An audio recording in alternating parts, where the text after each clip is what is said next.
প্রিয় দেশবাসী, শিশু, কিশোর কিশোরী, তরুণ তরুণী, ছাত্রছাত্রী, নারী পুরুষ, নবীন প্রবীণ, আপনাদের সকলের প্রতি আমার আন্তরিক সালাম ও গভীর শ্রদ্ধা। আসসালামু আলাইকুম। শুরুতেই আমি দেশের সবাইকে শুভেচ্ছা জানাচ্ছি। দীর্ঘ 17 বছর পর একটি উৎসব মুখর, অংশগ্রহণমূলক ও শান্তিপূর্ণ জাতীয় নির্বাচন সফলভাবে সম্পন্ন করার জন্য এই নির্বাচনের মাধ্যমে জনগণ, ভোটার, রাজনৈতিক দল, প্রার্থী, নির্বাচন সংশ্লিষ্ট প্রতিষ্ঠান ও আইনশৃঙ্খলা বাহিনী সম্মিলিতভাবে একটি প্রশংসনীয় নজির সৃষ্টি করেছে। ভবিষ্যতে বাংলাদেশের নির্বাচন কেমন হওয়া উচিত, এই নির্বাচন তার একটি উৎকৃষ্ট উদাহরণ হয়ে থাকবে। প্রিয় দেশবাসী, বিগত 18 মাস আমার উপর অর্পিত দায়িত্ব নিষ্ঠার সাথে পালন শেষে একটি নির্বাচিত সরকারের কাছে দায়িত্ব হস্তান্তরের প্রাক্কালে অন্তর্বর্তী সরকারের প্রধান উপদেষ্টা হিসেবে আজ আমি আপনাদের কাছ থেকে বিদায় নেবার জন্য উপস্থিত হয়েছি। আজ বিদায়ের দিনে 5ই আগস্টের কথা স্মরণ করে আপনাদের কিছু কথা বলব। কি মহা মুক্তির দিন ছিল সেদিনটি, সে কি আনন্দের দিন। বাংলাদেশিরা দেশে বিদেশে যে যেখানে ছিল আনন্দের চোখের পানি ফেলেছিল। দৈত্যের গ্রাস থেকে তরুণ ছাত্রছাত্রীরা দেশকে বের করে এনেছে, দেশ মুক্ত হয়েছে। কিন্তু দেশ সম্পূর্ণ অচল। এই অচল দেশটিকে কিভাবে সচল করা যাবে সেটা ছিল সবার মনে। অভ্যুত্থানের ছাত্র নেতারা ঠিক করলো দেশকে সচল করার জন্য একটি সরকার লাগবে। সরকার গঠন ও চালাবার জন্য তারা আমাকে খবর দিল। আমি তখন বিদেশে, আমি দায়িত্ব নিতে রাজি না। তারা জাতির প্রতি কর্তব্য পালনের কথা বলে আমাকে রাজি করালো। 18 মাস পর এখন আমার যাওয়ার পালা। আমি আজ আমার কাজ হতে বিদায় নিতে আপনাদের সামনে এসেছি। আমাদের প্রথম কাজ ছিল দেশকে সচল করা। এটি ছিল সবচেয়ে কঠিন কাজ। যারা দেশকে লুটে পুটে খেত তারাই দেশের এই যন্ত্র চালাতো। তাদের একান্ত অনুগত লোকজন নিয়ে অভ্যুত্থানের সঙ্গে সঙ্গে সবাই পালিয়ে গেছে। বড় কর্তা পালিয়ে গেছে, মাঝারি কর্তা পালিয়ে গেছে, অন্যরা ভুল পাল্টিয়েছে অথবা আত্মগোপনে চলে গেছে। কেউ নানা জনের সুপারিশ নিয়ে আসছে, তারা অভ্যুত্থানের গোপন সৈনিক ইত্যাদি। সরকারের ভেতর যারা পালিয়ে যাননি তাদের মধ্যে কাকে বিশ্বাস করবেন, কাকে বিশ্বাস করবেন না, এটি মহাসংকট হয়ে দাঁড়ালো। যতই মৃতদেহের অঙ্গ প্রত্যঙ্গবিহীন দেহের সন্ধান আসছিল ততই তারা চিহ্নিত হচ্ছিল। সেই থেকে 18 মাস চলে গেছে। অবশেষে 12ই ফেব্রুয়ারি আসলো। 1.5 যুগ পরে দেশে একটি জাতীয় নির্বাচন এবং ব্যাপক সাংবিধানিক পরিবর্তনের জন্য সর্বসম্মত জুলাই সনদের উপর গণভোট অনুষ্ঠান হলো। এই নির্বাচনে উৎসব মুখর পরিবেশ, দেশের সর্বত্র একটা ঈদের পরিবেশ ছিল যা আমাদের ইতিহাসে স্মরণীয় হয়ে থাকবে। এই প্রতিদ্বন্দ্বিতামূলক নির্বাচনে যারা জয়ী হয়েছেন তাদের আমি অভিনন্দন জানাচ্ছি। যারা পরাজিত হয়েছেন তাদেরকেও আমি অভিনন্দন জানাচ্ছি। হার জিতই হলো গণতন্ত্রের সৌন্দর্য। যারা জয়ী হয়েছেন তারা মোট ভোটের প্রায় অর্ধেক পেয়েছেন। যারা জয়ী হতে পারেননি তারাও মোট ভোটের অর্ধেক পেয়েছেন। যারা জয়ী হতে পারেননি তারা এই জেনে আশ্বস্ত হবেন যে প্রায় অর্ধেক ভোটার আপনাদের উপর আস্থা রেখেছে। আগামী দিন নতুন সরকার দায়িত্ব গ্রহণ করবে। এর মাধ্যমে আমাদের 18 মাসের দায়িত্বের সমাপ্তি হবে। 24শে জুলাই মাসে বাংলাদেশের মানুষ এক অভূতপূর্ব অভ্যুত্থানের মধ্য দিয়ে তাদের মুক্তি, আকাঙ্ক্ষা ও মর্যাদার দাবি উচ্চারণ করেছিল। সেই সময় দেশ একটি গভীর রাজনৈতিক, অর্থনৈতিক, প্রাতিষ্ঠানিক ও মানবিক সংকটে নিপতিত ছিল। রাষ্ট্রযন্ত্রের উপর মানুষ আস্থা হারিয়ে ফেলেছিল। গণতন্ত্র হয়েছিল ধূলিসাৎ, ভবিষ্যৎ ছিল অনিশ্চিত। ঠিক সেই সংকটময় সময়ে আমাকে আহ্বান জানানো হয়েছিল একটি লক্ষ্য সামনে রেখে বাংলাদেশকে আবার স্বাভাবিক জীবনে ফেরানোর জন্য 3টি দায়িত্ব দেওয়া হয়েছিল: সংস্কার, বিচার এবং নির্বাচন। আমি ও আমার সহকর্মীরা সবাই আমরা সেই অঙ্গীকার রক্ষার চেষ্টা করে গেছি। কোথায় কতটুকু সাফল্য অর্জন করতে পেরেছি, কোথায় ব্যর্থ হয়েছি, সে বিচারের ভার আপনাদের উপর থাকলো। আমাদের প্রচেষ্টায় কোনো ঘাটতি ছিল না। আমরা মানবতা বিরোধী অপরাধ, দুর্নীতি ও অনিয়মের বিচার প্রক্রিয়াকে রাজনীতি ও প্রতিশোধের ঊর্ধ্বে রেখেছি। আমরা ভঙ্গুর প্রতিষ্ঠানগুলোর প্রশাসনিক, বাণিজ্যিক, আর্থিক সংস্কারে হাত দিয়েছি, যাতে ভবিষ্যতে কোনো সরকার জনগণের ইচ্ছার বিরুদ্ধে নিজেকে স্থাপন করতে না পারে। আর সর্বোপরি আমরা একটি উৎসবমুখর, অবাধ, নিরপেক্ষ, শান্তিপূর্ণ, পরিচ্ছন্ন ও বিশ্বাসযোগ্য জাতীয় নির্বাচনের আয়োজন করেছি, যার মাধ্যমে জনগণ আবার তাদের ভোটাধিকার ফিরে পেয়েছে। এই নির্বাচন কেবল একটা ক্ষমতা হস্তান্তরের প্রক্রিয়া নয়, এটি বাংলাদেশের গণতান্ত্রিক ব্যবস্থার নতুন অভিযাত্রার সূচনা, নতুন বাংলাদেশের জন্ম। এই অর্জনের পেছনে যারা ছিলেন, জুলাইয়ে রাস্তায় নেমে আসা প্রতিবাদকারী তরুণ তরুণীরা, সেই সাহসী মানুষগুলো, শহীদ ও আহতরা, তাদের প্রতি আমি গভীর শ্রদ্ধা ও কৃতজ্ঞতা জানাচ্ছি। তাদের অভূতপূর্ব ত্যাগ ছাড়া এই পরিবর্তন সম্ভব হতো না। এই প্রক্রিয়া সফল করতে দেশের আবালবৃদ্ধ বনিতা সকলেই সহযোগিতা করেছেন। প্রাতিষ্ঠানিক দিক থেকে দেশের রাজনৈতিক দলসমূহ, নির্বাচন কমিশন, সকল আইনশৃঙ্খলা বাহিনী, সশস্ত্র বাহিনী, সরকারি কর্মকর্তা কর্মচারী ও প্রশাসনের প্রতিটি স্তরের সদস্যরা আন্তরিক সহযোগিতা করেছেন। আপনাদের প্রতি আমার আন্তরিক কৃতজ্ঞতা রইল। আপনাদের ধৈর্য, পেশাদারিত্ব ও আস্থার উপর ভর করেই এই পথ চলা সম্ভব হয়েছে। প্রিয় দেশবাসী, 24-এর গণঅভ্যুত্থানের সময় দেয়ালে দেয়ালে তরুণরা যে নতুন বাংলাদেশের স্বপ্ন এঁকেছিল, তার কেন্দ্র ছিল প্রাতিষ্ঠানিক সংস্কার। সেই প্রত্যাশা বাস্তবায়নে অন্তর্বর্তী সরকার প্রায় 130টি নতুন আইন ও সংশোধনী প্রণয়ন করেছে এবং প্রায় 600টি নির্বাহী আদেশ জারি করেছে, যার প্রায় 84% ইতিমধ্যে বাস্তবায়িত হয়েছে। এই সংস্কার সমূহ নাগরিক অধিকারকে সংহত করেছে, বিচার ব্যবস্থাকে শক্তিশালী করেছে এবং গুম, খুন ও বিচার বহির্ভূত হত্যার সংস্কৃতি যেন আর কখনো ফিরে না আসে সেটা নিশ্চিত করেছে। আমরা দায়িত্ব গ্রহণের সময় দেশের আইন শৃঙ্খলা পরিস্থিতি ছিল অত্যন্ত ভঙ্গুর। থানাগুলো ছিল পুলিশ শূন্য, জনগণের মধ্যে আস্থার বদলে ভয় ও শঙ্কা তৈরি হয়েছিল। ধাপে ধাপে আমরা সেই অবস্থার পরিবর্তন ঘটিয়েছি। আজ পুলিশ আর মারণাস্ত্র ব্যবহার করে না, বেআইনিভাবে কাউকে তুলে নিয়ে যায় না, বন্দুকযুদ্ধের নামে হত্যা করে না, পুলিশ ও গোয়েন্দা বাহিনীর ভয়ে কাউকে ডিলিট বাটন চাপতে হয় না।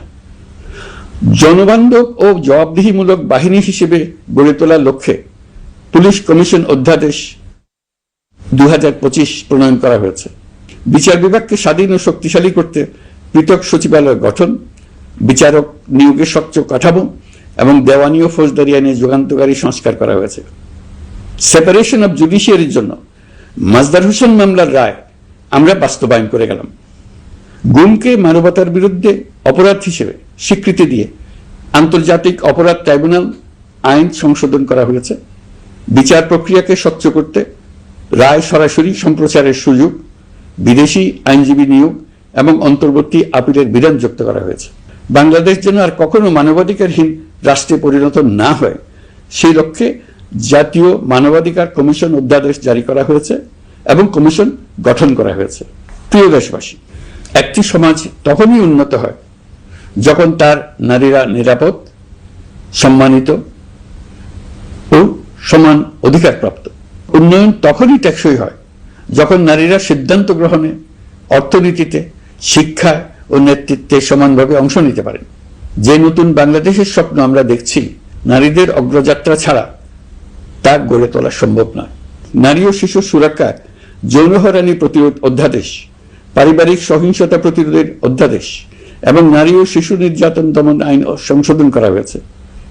নতুন এসব আইনের মাধ্যমে কর্মক্ষেত্রে ও শিক্ষা প্রতিষ্ঠানে নারীদের হয়রানি প্রতিরোধ ও সুরক্ষা আবার নিশ্চিত করার পথ সুগম করা হয়েছে। প্রিয় দেশবাসী, অভ্যুত্থান পরবর্তী এক উত্তাল সময়ে দেশকে ধীরে ধীরে স্বাভাবিক ধারায় ফিরিয়ে আনতে আমাদের সশস্ত্র বাহিনীর সৈন্যরা যে ধৈর্য, পেশাদারিত্ব ও দায়িত্ববোধের পরিচয় দিয়েছে, তার জন্য দেশবাসীর পক্ষ থেকে আমি তাদের প্রত্যেককে আন্তরিক ধন্যবাদ জানাচ্ছি। একই সঙ্গে বিশেষভাবে উল্লেখ করতে চাই, যখনই কোনো সংকটময় পরিস্থিতির উদ্ভব হয়েছে, তখনই দেশের রাজনৈতিক নেতৃত্ব আমাদের আহ্বানে তাৎক্ষণিকভাবে সাড়া দিয়েছেন এবং সহযোগিতার হাত বাড়িয়ে দিয়েছেন। এই পারস্পরিক দায়িত্ববোধ ও সংযমই দেশকে অস্থিরতার পথ থেকে স্থিতিশীলতার দিকে এগিয়ে নিতে সহায়ক হয়েছে।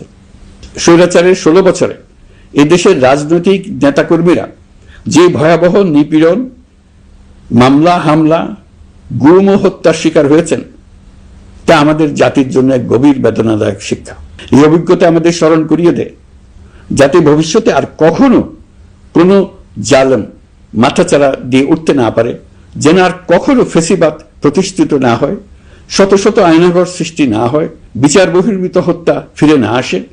সেই জন্য কেবল রাজনৈতিক অঙ্গীকারই যথেষ্ট নয়, প্রয়োজন ন্যায় বিচার নিশ্চিত করার লক্ষ্যে বিচার ব্যবস্থা ও রাষ্ট্রীয় কাঠামোর মৌলিক ও গভীর সংস্কার। এই উপলব্ধি থেকেই অন্তর্বর্তী সরকার তার সংস্কার কর্মসূচিকে সর্বোচ্চ অগ্রাধিকার দিয়েছে। প্রিয় দেশবাসী, ফ্যাসিস্ট সরকারের 16 বছরের নিপীড়ন ও জুলাইয়ের রক্তাক্ত স্মৃতি এখনো আমাদের মাঝে তাজা হয়ে আছে। যারা ভয়াবহ নিপীড়ন ও নির্যাতন চালিয়েছে তাদের বিচার করা এবং যেন আর কেউ এ ধরনের দুঃশাসন কায়েম করতে না পারে সেটা নিশ্চিত করা আমাদের গুরু দায়িত্ব। বিচার একটা চলমান প্রক্রিয়া। একাধিক ট্রাইব্যুনাল বর্তমানে সক্রিয়ভাবে কাজ করছে। ইতিমধ্যে একাধিক মামলার রায় ঘোষণা হয়েছে। আন্তর্জাতিক অপরাধ ট্রাইব্যুনালে ফেসিবাদের সময় দেশে যে গুমের সংস্কৃতি গড়ে উঠেছিল সেই ভয়াবহ মানবাধিকার লঙ্ঘনের বিচারও শুরু হয়েছে। বেশ কিছু মামলার বিচারিক কার্যক্রম এখন শেষের পথে। আমরা আশা করছি আগামী দিনগুলোতেও বিচারিক প্রক্রিয়া অত্যন্ত নিরপেক্ষ ও স্বচ্ছতার সঙ্গে এগিয়ে যাবে। প্রিয় দেশবাসী, অন্তর্বর্তী সরকারের সবচেয়ে বড় অর্জন জুলাই সনদ, যার ভিত্তিতে গণভোটে বিপুল সংখ্যাগরিষ্ঠতায় তা বাস্তবায়নের সিদ্ধান্ত দিয়েছে দেশের মানুষ। জুলাই সনদের বাস্তবায়ন হলে ফেসিবাদ ফিরে আসার পথগুলো চিরতরে বন্ধ হয়ে যাবে। আশা করব এটা নির্ধারিত সময়ের সীমার মধ্যেই বাস্তবায়ন হবে। অন্তর্বর্তী সরকারের ছোট বড় ভালো মন্দ অনেক কথা ভুলে গেলেও জুলাই সনদের কথা জাতি কখনো ভুলবে না। এই সনদ রচনা এবং গণভোটে পাশ করানোর জন্য আমি সকল রাজনৈতিক দল, সামাজিক সংগঠন, অধিকার রক্ষা প্রতিষ্ঠান যারা অক্লান্ত পরিশ্রম করেছে তাদের সবাইকে আজ অভিনন্দন জানাচ্ছি। এই নির্বাচনে প্রথমবারের মতো প্রবাসীদের ভোট দেওয়ার সুযোগ সৃষ্টি করা হয়েছে। যখন একজন ভোটার গর্ব করে এই নির্বাচন ও গণভোটে ভোট দেওয়ার অভিজ্ঞতা সোশ্যাল মিডিয়ায় বলে, তখন একজন নাগরিক হিসেবে আমি আনন্দ ধরে রাখতে পারি না। আমি আশা করি এই প্রক্রিয়ায় ভবিষ্যতে আরো অনেক বেশি প্রবাসীরা নিশ্চিন্তে অংশগ্রহণ করতে পারবে। প্রিয় দেশবাসী, আমরা দায়িত্ব গ্রহণের সময় অর্থনীতি ছিল বিপর্যস্ত, ব্যাংকিং ব্যবস্থা ভেঙে পড়েছিল, অর্থ পাচার ছিল লাগামহীন। আমরা রাজস্ব ব্যবস্থাপনা, করনীতি, মুদ্রা ব্যবস্থাপনা, আর্থিক খাতে কাঠামোগত সংস্কার এনেছি। তলাবিহীন অর্থনীতি আমাদের জন্য রেখে গিয়েছিল আগের ফেসিবাদী সরকার। কেন্দ্রীয় ব্যাংক বাণিজ্য ব্যাংককে ফতুর করে দিয়ে গেছে, $234 বিলিয়ন পাচার করে নিয়ে গেছে, বিশাল ঋণের বোঝা রেখে গেছে। এইসব আমাদের জানা কথা। আমরা যারা এই অর্থনীতি আবার চালু করার দায়িত্ব পেয়েছিলাম তারা দিশা খুঁজে পাচ্ছিলাম না। এখন যাবার সময় স্বস্তি পাচ্ছি যে আমরা অবস্থার মোকাবেলা করতে পেরেছি এবং নতুন অর্থনীতির বুনিয়াদ রচনা করে রেখে যেতে পারছি। এখন আর পাওনাদাররা আমাদের তাড়া করতে আসবে না। আন্তর্জাতিক লেনদেনে আমরা চোখে অন্ধকার দেখব না। আমাদের রিজার্ভের পরিমাণ এখন $34 বিলিয়ন। আমাদের দেশপ্রেমিক প্রবাসী ভাই বোনদের রেমিটেন্সের টাকায় এই রিজার্ভ ক্রমেই বাড়ছে। নিত্য প্রয়োজনীয় পণ্যের দাম নিয়ন্ত্রণে সরবরাহ বৃদ্ধি করা হয়েছে। টিসিবির কার্যক্রম সম্প্রসারিত হয়েছে। বাজার তদারকি ও মজুতদারির বিরুদ্ধে কঠোর ব্যবস্থা নেওয়া হয়েছে। এর ফলে খাদ্য মূল্যস্ফীতি উল্লেখযোগ্যভাবে কমেছে। শ্রমিক অধিকারকে মানবাধিকারের অংশ হিসেবে বিবেচনা করে আন্তর্জাতিক শ্রম সংস্থার গুরুত্বপূর্ণ কনভেনশন সমূহ অনুসমর্থন করা হয়েছে, যা কর্মক্ষেত্রে শ্রমিকের নিরাপত্তা ও মর্যাদা নিশ্চিত করবে। যুগান্তকারী নতুন শ্রম আইন প্রণয়ন করা হয়েছে। প্রবাসীরা আমাদের অর্থনীতির প্রাণশক্তি। তাদের সুরক্ষা ও কল্যাণে আইন সংশোধন, বিদেশে আইনি সহায়তা, নতুন শ্রম চুক্তি এবং দক্ষতা উন্নয়ন প্রকল্প গ্রহণ করা হয়েছে। বন্দর ব্যবস্থাপনা ও বিনিয়োগ কাঠামোতে আমূল সংস্কারের মাধ্যমে ইউরোপীয় সর্ববৃহৎ বিনিয়োগ সহ একাধিক কৌশলগত প্রকল্প এগিয়েছে। ব্লু ইকোনমির সম্ভাবনা কাজে লাগাতে গভীর সমুদ্র বন্দর, মৎস্য ও আধুনিক টাউনশিপ উন্নয়নে নতুন কর্তৃপক্ষ গঠন করা হয়েছে। প্রিয় দেশবাসী, পররাষ্ট্রনীতিতে বাংলাদেশের সার্বভৌমত্ব, জাতীয় স্বার্থ ও দেশের মর্যাদা, এই তিনটি মূল ভিত্তি আমরা দৃঢ়ভাবে পুনরুদ্ধার করতে সক্ষম হয়েছি।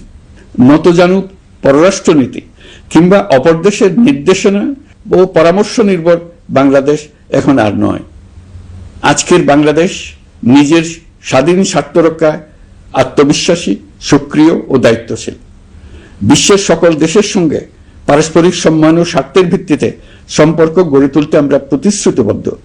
একই সঙ্গে ভারসাম্য বজায় রেখে ভবিষ্যতের জন্য প্রয়োজনীয় কৌশলগত সিদ্ধান্ত নিতে সক্ষম এমন একটি রাষ্ট্র হিসেবে বাংলাদেশ আজ নিজেকে প্রতিষ্ঠিত করেছে। রোহিঙ্গা সংকট আমাদের জাতীয় নিরাপত্তা, আঞ্চলিক স্থিতিশীলতা ও অর্থনীতির উপর একটা গুরুতর দীর্ঘস্থায়ী চাপ সৃষ্টি করে রেখেছে। দুঃখজনকভাবে দীর্ঘ সময় ধরে এই সংকট নিরসনে কোনো কার্যকর সমন্বিত আন্তর্জাতিক উদ্যোগ দৃশ্যমান ছিল না। দায়িত্ব গ্রহণের পর আমরা আন্তর্জাতিক অঙ্গনে মৃতপ্রায় এই ইস্যুটিকে পুনরায় বিশ্ব মনোযোগের কেন্দ্রে নিয়ে আসতে সক্ষম হয়েছে। এই সংকটের গুরুত্ব অনুধাবন করে জাতিসংঘ আমাদের পাশে দাঁড়িয়েছে। জাতিসংঘের মহাসচিব নিজে বাংলাদেশ সফর করেছেন এবং সমস্যার টেকসই সমাধানে সহায়তার অঙ্গীকার ব্যক্ত করেছেন।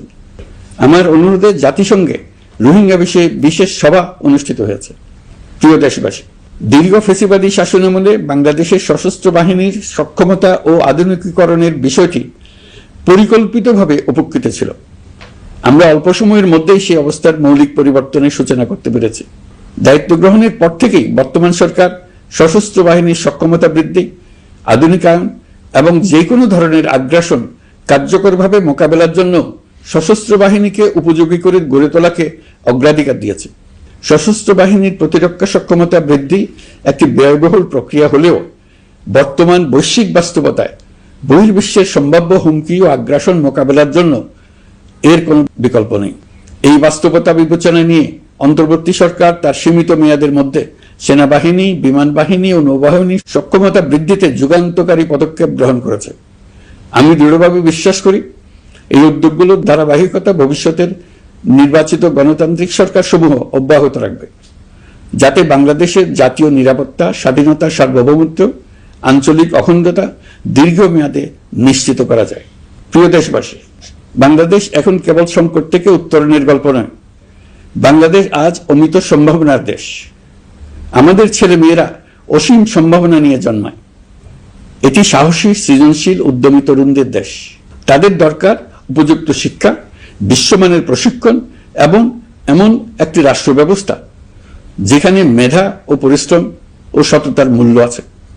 সারা বিশ্বে অর্থনৈতিক কর্মকাণ্ড পরিচালনায় প্রতি বছর বিপুল সংখ্যক দক্ষ, কর্মঠ, শৃঙ্খলাবদ্ধ কর্মীর প্রয়োজন তৈরি হচ্ছে, আর বাংলাদেশে আছে কর্মক্ষম বিপুল তরুণ সম্প্রদায়।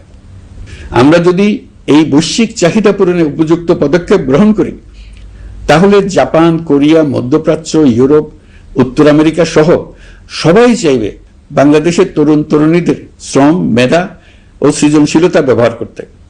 আমরা হয়ে উঠতে পারি তাদের জন্য পছন্দের একটা নির্ভরযোগ্য, দক্ষ জনশক্তি সরবরাহকারী দেশ। আমাদের খোলা সমুদ্র কেবল ভৌগোলিক সীমারেখা নয়, এটি বাংলাদেশের জন্য বিশ্ব অর্থনীতির সঙ্গে যুক্ত হওয়ার উন্মুক্ত দরজা। নেপাল, ভুটান ও সেভেন সিস্টার্সকে নিয়ে এই অঞ্চলে অর্থনৈতিক সমৃদ্ধির বিশাল সম্ভাবনা রয়েছে। অর্থনৈতিক অঞ্চল, বাণিজ্যিক চুক্তি ও শুল্কমুক্ত বাজারে প্রবেশের সুযোগের মধ্য দিয়ে এই অঞ্চলে একটি বৈশ্বিক উৎপাদন কেন্দ্র হিসেবে গড়ে ওঠার শক্তিশালী ভিত্তি প্রতিষ্ঠিত হবে। আমাদের বন্দরগুলোর দক্ষতা আন্তর্জাতিক পর্যায়ে নেবার জন্য সেরা আন্তর্জাতিক বন্দর পরিচালনা কোম্পানির সঙ্গে চুক্তির কাজে আমরা অনেক এগিয়ে এসেছি। এর দক্ষতা বাড়াতে না পারলে আমরা অর্থনৈতিক অর্জনে পিছিয়ে যাব। প্রিয় দেশবাসী, সম্প্রতি বাংলাদেশের সঙ্গে যুক্তরাষ্ট্রের একটি গুরুত্বপূর্ণ দ্বিপাক্ষিক বাণিজ্য শুল্ক চুক্তি সম্পন্ন হয়েছে। এই চুক্তি কেবল একটি বাণিজ্যিক সুবিধা নয়, এটি বাংলাদেশের অর্থনীতি, কর্মসংস্থান, শিল্পায়ন এবং আন্তর্জাতিক কূটনৈতিক অবস্থানকে দীর্ঘমেয়াদে শক্তিশালী করার জন্য একটি কৌশলগত ভিত্তি হিসেবে কাজ করবে। এই চুক্তির ফলে যুক্তরাষ্ট্রের বাজারে বাংলাদেশের জন্য প্রযোজ্য পারস্পরিক শুল্ক ভার, রেসিপ্রোকাল ট্যারিফ 37% থেকে 19% কমে এসছে। এই চুক্তির একটা বিশেষ দিক হল যুক্তরাষ্ট্রে উৎপাদিত তুলা ও কৃত্রিম তন্তু ব্যবহার করে তৈরি পোশাক পণ্যে শূন্য পারস্পরিক শুল্ক সুবিধা। এটা একটা মস্ত বড় সুবিধা। এর মাধ্যমে যুক্তরাষ্ট্রের বাজারে শুল্ক সুবিধা পাওয়ায় বাংলাদেশি পোশাক আরো কম দামে যুক্তরাষ্ট্রে প্রবেশ করবে। যুক্তরাষ্ট্রের তুলা ব্যবহারের ফলে আমাদের সরবরাহ চেইন আরো বৈচিত্র্যময় ও স্থিতিশীল হবে। এটি বাংলাদেশের পোশাক শিল্পকে উচ্চ মূল্যের ও উন্নত মানের পণ্যের দিকে অগ্রসর হওয়ার সুযোগ করে দেবে। প্রিয় দেশবাসী, বাংলাদেশের অর্থনৈতিক ভবিষ্যৎ টেকসই, বৈচিত্র্যময় ও প্রযুক্তি নির্ভর করার লক্ষ্যে জাপানের সঙ্গে সম্পাদিত অর্থনৈতিক অংশীদারিত্ব চুক্তি একটি ঐতিহাসিক ও কৌশলগত অগ্রগতি। এই অংশীদারিত্বের একটি গুরুত্বপূর্ণ সুফল হল উৎপাদন ও রপ্তানির বহুমুখীকরণ। জাপানের সঙ্গে সহযোগিতার ফলে অটোমোবাইল যন্ত্রাংশ, ইলেকট্রনিক্স, রেলওয়ে সরঞ্জাম, গ্রিন টেকনোলজি এবং উচ্চ মূল্যের শিল্পপণ্যে বাংলাদেশ ধাপে ধাপে যুক্ত হতে পারবে। এতে আমাদের ঝুঁকি কমবে এবং বৈশ্বিক বাজারে বাংলাদেশের অবস্থান আরো শক্তিশালী হবে। পৃথিবীর শিল্পোন্নত দেশগুলো আমাদের দেশে বিনিয়োগ করবে শুধু জাপানে শুল্কমুক্ত রপ্তানির সুবিধা গ্রহণ করার জন্য। প্রিয় দেশবাসী, আমরা চীনের সাথে আমাদের উন্নয়ন সহযোগিতা গভীরতর করেছে। গত বছর মার্চে বেজিংয়ে চীনের প্রেসিডেন্ট শি জিনপিং এর সাথে বৈঠকে আমরা দুদেশের মধ্যকার কৌশলগত অংশীদারিত্বকে নতুন পর্যায়ে উন্নীত করার প্রত্যয় ব্যক্ত করেছে। ইতিমধ্যে তিস্তা নদীর সামগ্রিক ব্যবস্থাপনা ও পুনর্বাসন প্রকল্পের বিষয়ে উল্লেখযোগ্য অগ্রগতি হয়েছে। নীলফামারীতে 1000 শয্যার একটি আন্তর্জাতিক মানের হাসপাতাল তৈরিতে দুদেশ একমত হয়েছে।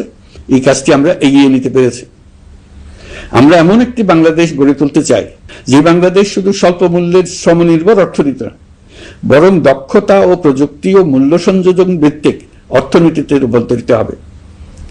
তবে আমি স্পষ্টভাবে বলতে চাই, এই সম্ভাবনা বাস্তবে রূপ নিতে হলে 3টি বিষয়ের কোনো বিকল্প নেই: শিক্ষা, প্রশিক্ষণ এবং সততা।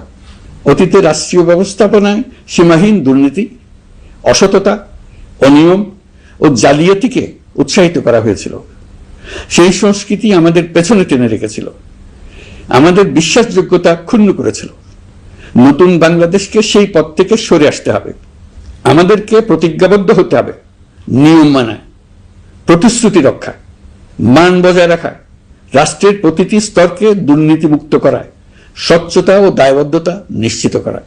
প্রিয় দেশবাসী, আমরা শূন্য থেকে শুরু করিনি, শুরু করেছি মাইনাস থেকে। ধ্বংসস্তূপ পরিষ্কার করে প্রতিষ্ঠান দাঁড় করিয়ে তারপরে সংস্কারের পথ ধরেছে। আজ অন্তর্বর্তী সরকার বিদায় দিচ্ছে, কিন্তু গণতন্ত্র, জবাবদিহিতা, বাক স্বাধীনতা, অধিকার চর্চার যে ধারা শুরু হয়েছে তা যেন কখনো থেমে না যায়। আমরা রাষ্ট্রীয় দায়িত্ব ছেড়ে গেলেও নতুন বাংলাদেশ গড়ার সার্বিক দায়িত্ব আমার, আপনার, আমাদের সবার। আমাদের সকলের দায়িত্ব দেশকে সত্যিকারের গণতন্ত্র হিসেবে পরিস্ফুটিত করা। জুলাই গণঅভ্যুত্থান আমাদের জন্য এই দরজা খুলে দিয়েছে। আমরা যদি স্বপ্ন, আকাঙ্ক্ষা ও শক্তিকে বাঁচিয়ে রাখতে পারি, তবে বাংলাদেশের অগ্রযাত্রা কেউ থামাতে পারবে না। গণঅভ্যুত্থানে যারা প্রাণ দিয়েছে, শরীরের অঙ্গ হারিয়ে দুঃসহ জীবনযাপন করছে, যাদের লাশ পুড়িয়ে ফেলা হয়েছে, যাদের লাশ এখনো খুঁজে পাওয়া যাচ্ছে না, যারা অল্পের জন্য বেঁচে গেছে, তাদের সকলের আত্মত্যাগকে এই জাতি যেন কোনোদিন ভুলে না যায়। প্রতিটি রাষ্ট্রীয় সিদ্ধান্ত গ্রহণে আমরা যেন তাদের ছবি মনে রেখে সিদ্ধান্ত নিই। আমাদের পরবর্তী প্রজন্মকে ক্ষমতাবানদের কিভাবে নিয়ন্ত্রণে রাখতে হয় সেই শিক্ষাটি যেন দিয়ে যেতে পারে। ক্ষমতাবানদের ক্ষমতা মানুষকে কিরকম মনুষ্যত্বহীন করে তুলতে পারে সেটা জাতির ইতিহাসে ধরে রাখার জন্য আমরা পলাতক প্রধানমন্ত্রীর বাসস্থান গণভবনকে জাতীয় জুলাই স্মৃতি জাদুঘর হিসেবে প্রতিষ্ঠিত করে রেখে যাচ্ছি। এখানে আপনাদের স্মৃতির বাস্তব নমুনা সংরক্ষণ করে রাখা হয়েছে। জাদুঘর যখন জনসাধারণের জন্য খুলে দেওয়া হবে, তখন আপনি যেখানেই থাকুন, দেশে থাকুন, বিদেশে থাকুন, আমি অনুরোধ করব আপনি সপরিবারে একবার এসে কিছুক্ষণ জাদুঘরে কাটিয়ে যাবেন। প্রিয় দেশবাসী, আসুন আমরা এমন একটি বাংলাদেশ করি যেখানে সম্ভাবনা সীমাহীন আর স্বপ্নের কোনো সীমানা নেই। গত 18 মাসে ক্রমান্বয়ে এদেশের মানুষের মধ্যে গণতন্ত্র, একটি কল্যাণমূলক শাসন ব্যবস্থা, বাক স্বাধীনতা, ক্ষমতাকে প্রশ্ন করতে পারা, সমালোচনা করতে পারা, জবাবদিহিতায় আনতে পারার যে চর্চা শুরু হলো, উৎসবমুখর পরিবেশে নির্বাচন আয়োজন করে জনগণের অধিকার নিশ্চিত হলো, এই ধারা যেন কোনো রকমেই হাতছাড়া হয়ে না যায়। আমি বিশ্বাস করি বাংলাদেশের আপামর জনসাধারণ এবং সকল রাজনৈতিক পক্ষ ইস্পাত কঠিন ঐক্যের মাধ্যমে এই ধারাকে আগামী দিনগুলোকে রক্ষা করবে, সমৃদ্ধ করবে। অধিকারের বিষয়, দেশের স্বাধীনতা সার্বভৌমত্বের বিষয়, পরবর্তী প্রজন্মের জন্য একটি সুন্দর বাংলাদেশ গড়ে তোলার প্রত্যয়ে দৃঢ় থাকতে হবে। দলমত, ধর্ম, বর্ণ, নারী পুরুষ নির্বিশেষে সবাইকে আহ্বান জানাই একটি ন্যায়ভিত্তিক, মানবিক ও গণতান্ত্রিক বাংলাদেশ গড়ে তোলার সংগ্রাম অব্যাহত রাখতে। এই আহ্বান জানিয়েই আমি অত্যন্ত আশাবাদের সঙ্গে আজ আপনাদের কাছ থেকে বিদায় নিচ্ছি। দেশের শিশু, কিশোর কিশোরী, তরুণ তরুণী, ছাত্রছাত্রী, নারী পুরুষ, নবীন প্রবীণ, আমার দায়িত্ব থেকে বিদায় নেবার এই প্রাক্কালে আপনাদের সকলের প্রতি আন্তরিক ধন্যবাদ জানাচ্ছি। আমার জন্য দোয়া করবেন। মহান আল্লাহ আমাদের সকলের সহায় হন। আল্লাহ হাফেজ।